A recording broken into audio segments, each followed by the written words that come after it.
Happy Thursday evening, everyone. I'm Riley King, and welcome to this Thursday evening edition of the Riley King Newscast, right here on the Riley King Network.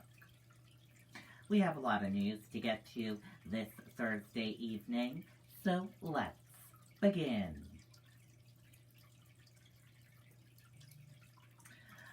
First up, all Granite Staters age 16 and older will be eligible for COVID-19 vaccination next week. Registration split between remaining age groups throughout the week. Let's listen in to what Governor Chris Sununu said at his press briefing about this. Let's take a listen to that video right now.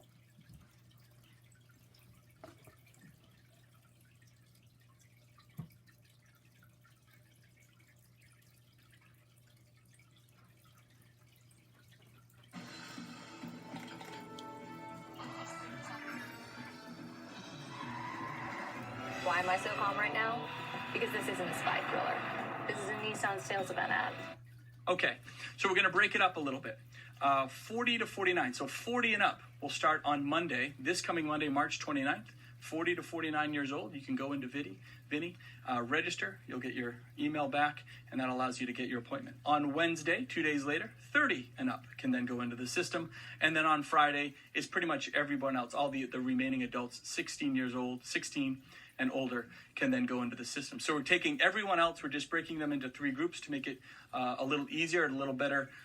We don't want hundreds of thousands of people jumping into the system again and slowing it down at once. So we feel very confident that by breaking it up, everyone gets into the system next week. We're still maintaining our philosophy of doing it by age, and we're ensuring that we will have enough spots for everybody that wants to come in. So I think this is a great way to do it. I know Perry Plummer and his team have been working very hard.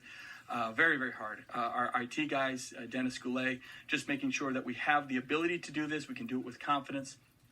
So Monday, Wednesday, Friday of next week, 40 and up, 30 and up, 16 and up as we go forward. And as folks know, unfortunately, the vaccine is not approved yet. There are no vaccines approved yet for anyone under 16. So we have to wait on that population. But that will allow, the good news there, it allows everyone to get into the system, everyone to have a guaranteed time, and everyone the opportunity in the future to then move that time up. As we get more vaccine, we'll let folks know and allow themselves to move up maybe into a super site. If we can do something at the raceway again, maybe something more local in their area. But there's definitely going to be a lot of opportunity to move up.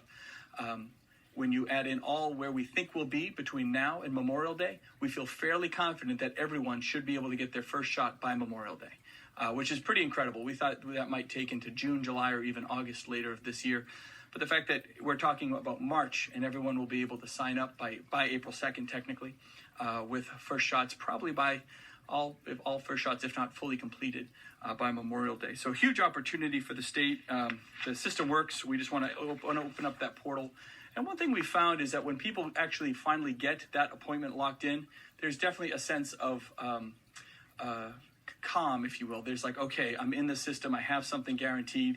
We know that the state can commit to making that happen. And then obviously the opportunity to maybe even making it happen sooner. Thousands of people this week started moving up into the super site that we opened this weekend. So always a chance to make things go a little faster. Okay, and there you go on that video and that clip from the press briefing today. New Hampshire mask mandate to remain in effect for at least 3 more weeks, the governor says. Let's listen about that.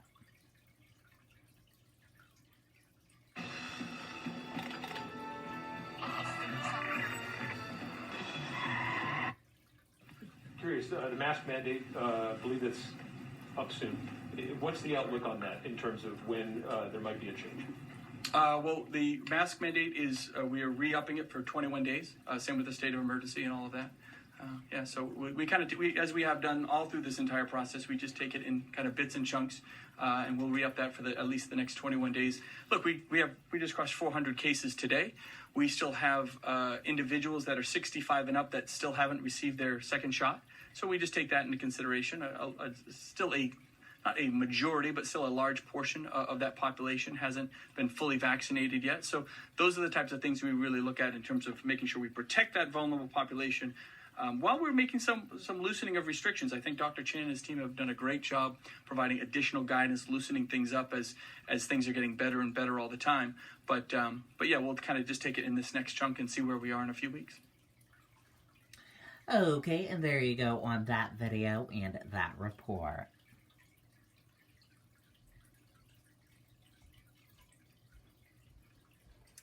Vaccination clinic to be held for Nashua teachers this weekend. Let's take a listen to that video and that report. Head to Quirk Kia in Manchester or QuirkKiaNH.com. Our dealership at your doorstep. This month, you can lease the new 2021 Kia Sportage LX for just $129 a month, and Quirk will deliver to you. Visit QuirkKiaNH.com. There's always concerns when we do mass vaccinations like this, that this could happen here in Nashua. The concerns became a little more amplified when teachers in several districts were vaccinated last weekend. The side effects to the Johnson & Johnson vaccine caused staff to call out sick, leaving schools in Concord and Hillsborough-Deering High School unable to hold classes on Monday. I don't think it should stop us from doing the vaccinations. I think it's going to be something we have to deal with. The president of the teachers union says at this point they don't know what vaccine they'll be getting, but he does not think staggering appointments to try and avoid what happened last weekend is an option. A lot of people have put a lot of time and energy that we're thankful for to get this done. We're going to have to play it by with what happens. Other schools like Pinkerton that received the Moderna vaccine have not reported widespread problems, but they have only gotten their first shots, and significant side effects are more likely after the second. Either way, Nashua teachers are enthusiastically looking forward to this weekend. For the most part, I'm hearing people are excited, they're ready to go, they're very happy to be on the list. Asked if getting teachers vaccinated means it would be possible to return to in-person classes with face-to-face learning in all grades. Well, the union president says he's concerned about a recent uptick in cases and is urging the school district to take it day to day. The vaccination clinic is at Fidelity Investments in Merrimack Saturday and Sunday from 9 to 5. Reporting live, Ray Brewer, WMUR News 9. Okay, and there you go on that video and that report.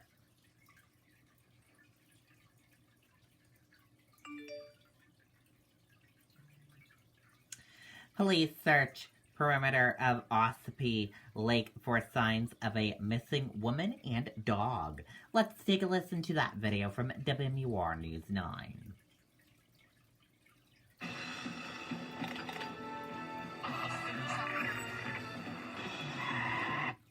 Right now, state police are searching the perimeter of Ossipee Lake for signs of a woman who's been missing for 2 weeks. Sinead Lyons was reported missing on March 11th. She was believed to be traveling with her dog.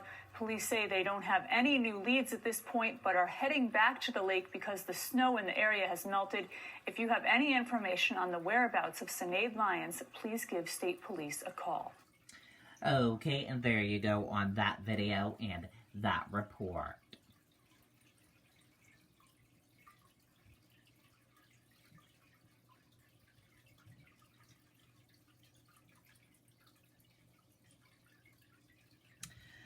Right to work education vouchers, stand your ground, expansion examined in poll.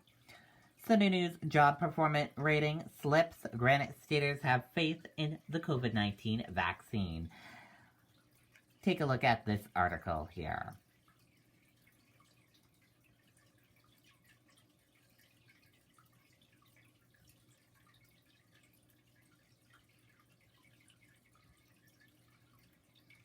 And if you want to read this article, we will share this link with you on the Riley King Network Facebook page right after this broadcast.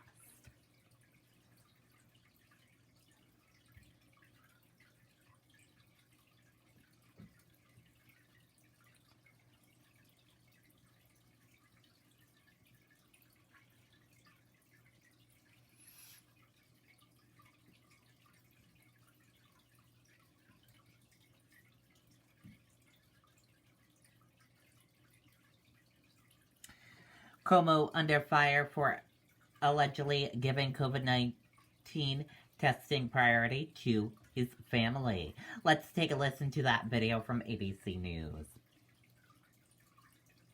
Who is USAA made for? It's made for him, a veteran who honorably served. And it's made for her. She's serving now. We also make USAA for military spouses and their kids. Become a member. Get an insurance quote today.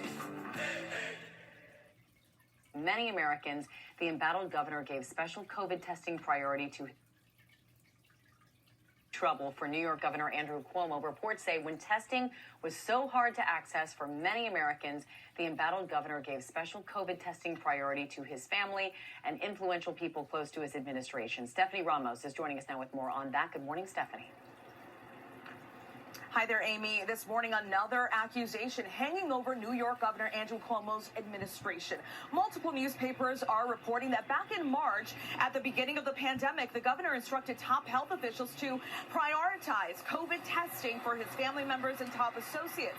According to the Albany Times-Union, those family members included his mother and brother, CNN anchor Chris Cuomo. The tests, allegedly conducted by top health officials at times in private homes, hundreds of miles from the Capitol. Those priority tests came at a time when millions of New Yorkers were struggling to find available testing.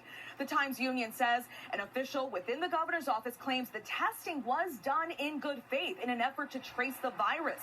Now, this new accusation comes as the governor faces multiple allegations of inappropriate behavior. Cuomo still denies ever touching anyone inappropriately. Amy. All right, Stephanie Ramos, thank you. Well, hey there, GMA fans. Robin Roberts here. Okay, and there you go on that video and that report. And that does it for this evening edition of the Riley King Newscast right here on the Riley King Network. I hope you all have a great rest of your evening, and I'll see you back here tomorrow for another newscast. I'll have a news report coming up in a little bit. Good night and goodbye, everyone.